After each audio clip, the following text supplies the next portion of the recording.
నడుమంత్రపు సిరికి నడినెత్తిన కండ్లట.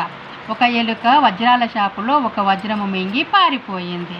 ఆ వ్యాపారి అది చూసి ఆ ఎలుకను పట్టుకోవడానికి ఒక వ్యక్తిని నియమించి అది పోయిన గుహ దగ్గరికి తీసుకొని పోయాడు.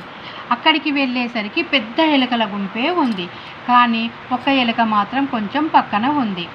అప్పుడు ఆ వ్యక్తి ఆ ఎలుకను పట్టుకొని, ఇంగో ఇదే ఎలుక నీ వజ్రాన్ని మింగింది అని తీసి ఇచ్చాడు. ఆ ఎలుకను కోసి చూసేసరికి నిజంగానే వజ్రం వెళ్ళింది.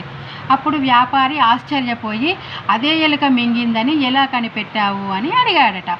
అప్పుడు ఆ వ్యక్తి, నడుమంత్రపు సిరి వచ్చిన వాళ్ళు నలుగురిలో మెదలరు అని అన్నాడట.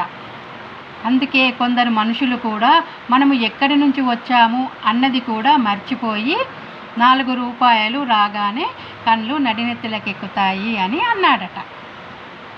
లైక్ చేయండి, షేర్ చేయండి, సబ్స్క్రైబ్ చేసుకోండి.